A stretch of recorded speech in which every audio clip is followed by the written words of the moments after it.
नमस्कार दोस्तों, स्वागत करते हैं आपके अपने YouTube चैनल लीगल इंफॉर्मेशन में। दोस्तों, जब भी हम किसी मुकदमे में पक्ष या विपक्ष में होते हैं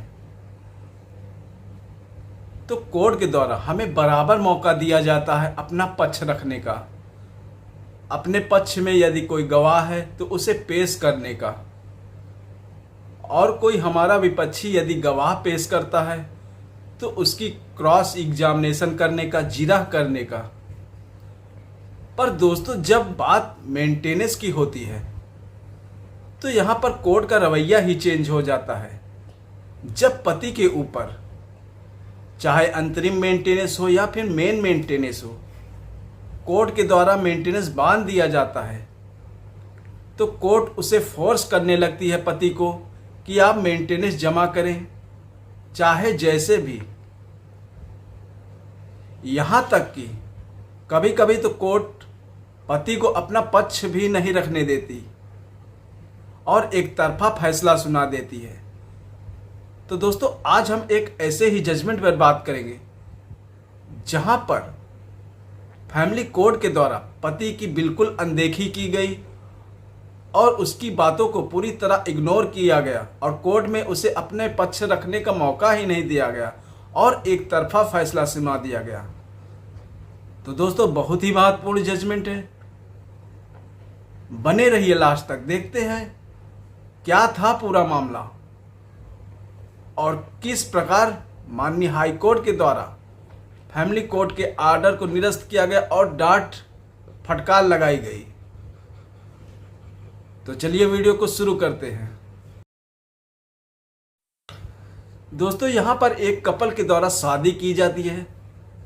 शादी के बाद उनकी 2 बेटियां भी हो जाती है। यहां तक तो सब ठीक था, लेकिन धीरे धीरे उनके बीच मनमुटाव, अनबन होने लगता है, विवाद गहराने लगता है और पत्नी अपने दोनों बेटियों को लेकर अपने मायके चली जाती है। वहां पर जाकर अपने लिए और अपनी दोनों बेटियों के लिए अंतरिम मेंटेनेंस और मेंटेनेंस की मांग करती है, मेंटेनेंस की अपील करती है सीआरपीसी की धारा 125 के तहत। दोस्तों, यहाँ पर फैमिली कोर्ट के द्वारा पत्नी की एप्लीकेशन के बेसिस पर अंतरिम मेंटेनेंस बांध दिया जाता है। पति कुछ दिनों तक तो मेंटेनेंस देता है, पर किसी कारणवश वह मेंटेनेंस नहीं दे पाता। दोस्तों, इसी बीच फैमिली कोर्ट में मेंटेनेंस केस की जिरह चल रही होती है। पति अपना पक्ष रखना चाहता है, अपने गवाह पेश करना चाहता है, पर फैमिली कोर्ट का रवैया यहां पूरी तरह बदल जाता है। मेंटेनेंस बांधने के बाद पति को उसका मौका ही नहीं दिया जाता, ना ही गवाह पेश करने का मौका दिया जाता है। जब पत्नी के द्वारा अपने पक्ष में अपने गवाह पेश किए जाते हैं, गवाही के लिए उनको बुलाया जाता है, उनका बयान दर्ज हो जाता है, यहाँ पर पति के द्वारा उन गवाहों से क्रॉस एग्जामिनेशन करने की इजाज़त मांगी जाती है, पर फैमिली कोर्ट यहाँ भी पति को इजाज़त नहीं देता और एक तरफा पत्नी के पक्ष में फैसला सुना देता है।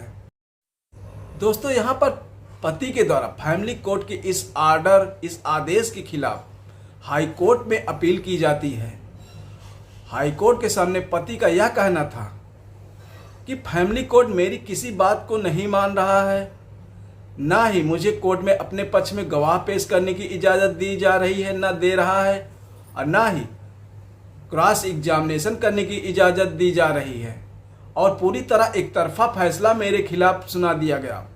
दोस्तों, यहाँ पर हाई कोर्ट केस के सारे फैक्ट को बारीकी से देखता है और यह पाता है कि पति बीच में मेंटेनेंस देता रहता है, उसके बाद किसी मजबूरी, किसी कारणवश वह मेंटेनेंस बंद कर देता है और फैमिली कोर्ट के द्वारा तब पूरी तरह नज़रअंदाज करके पति की बातों को पत्नी के पक्ष में एक तरफा फैसला सुना दिया गया।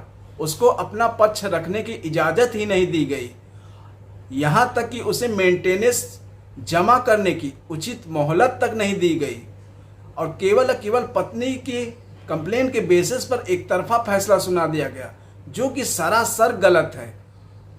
दोस्तों, यहाँ पर हाई कोर्ट के द्वारा पति की अपील को अलाउ किया जाता है और फैमिली कोर्ट के आदेश को पूरी तरह गलत बताया जाता है और फैमिली कोर्ट के आदेश को निरस्त कर फैमिली कोर्ट को आदेश देता है हाई कोर्ट कि फैमिली कोर्ट फिर से केस की स्टडी करके सही तरीके से मेंटेनेंस के केस को देखे।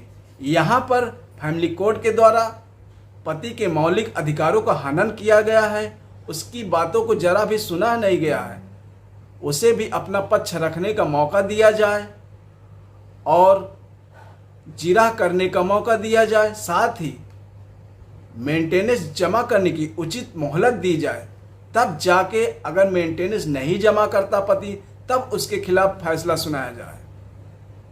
तो दोस्तों, अगर आपके साथ भी कुछ ऐसा हो रहा हो तो इस जजमेंट का इस्तेमाल कर आप अपने केस के फैक्ट के हिसाब से इस्तेमाल कर सकते हैं और इस जजमेंट का फ़ायदा उठा सकते हैं। तो दोस्तों, अगर यह वीडियो आपको पसंद आई हो तो वीडियो को लाइक करें, चैनल को सब्सक्राइब करें। धन्यवाद।